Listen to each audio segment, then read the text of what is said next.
টানা কয়েকদিনের ভারী বর্ষণ, পাহাড়ি ঢলে সৃষ্ট বন্যায় রাঙামাটি রাজস্থলী উপজেলার এক তরুণ খামারির স্বপ্ন ভেসে গেছে। বন্যার পানিতে মারা গেছে প্রায় ১,৫০০ ব্রয়লার মুরগি। এতে প্রায় ৫ লাখ টাকার ক্ষতির মুখে পড়েছেন খামারি মোহাম্মদ সাদেক।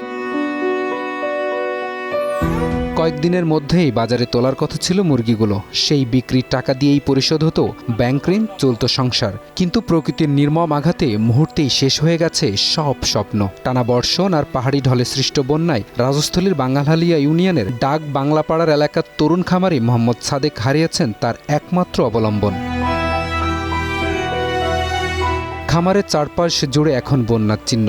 মেঝো জুড়ে কাদা, ছড়িয়ে আছে মৃত মুরগির পালক। কয়েকদিন আগেও যেখানে হাজারো ব্রয়লার মুরগির কোলাহল ছিল, সেখানে এখন শুধুই নীরবতা আর হতাশার দীর্ঘশ্বাস। স্থানীয়দের মতে সাদেকের খামারটি ছিল এলাকার অন্যতম বড় ব্রয়লার খামার। মুহূর্তের মধ্যে সেটি ধ্বংস হয়ে যাওয়ায় এলাকায় নেমে এসেছে হতাশার ছায়া। এদিকে কৃষি ও প্রাণী সম্পদ খাতের ক্ষয়ক্ষতি কাটিয়ে উঠতে ক্ষুদ্র খামারিদের জন্য জরুরি পুনর্বাসন ও আর্থিক সহায়তার দাবি জানিয়েছে স্থানীয়রা। মোহাম্মদ সাদেক ও দীর্ঘদিন যাবৎ পোলট্রি ফার্ম করে কোনোরকম জীবনযাপন করতেছেন, কিন্তু কিছুদিন আগে আমরাও জানি বিভিন্ন ঋণের মাধ্যমে ও এই পোলট্রি ফার্মে মুরগি তুলেছেন বাচ্চা। এই বাড়ি দুর্যোগের কারণে এই পাশে একটা ছোট্ট নালা ছিল, ওই নালাটা পানি যাতে যাতে এখন নদীতে পরিণত হয়েছে। হঠাৎ রাত্রে ফার্মের উপর দিয়ে পানি প্রভাবিত বিস্তার করেন।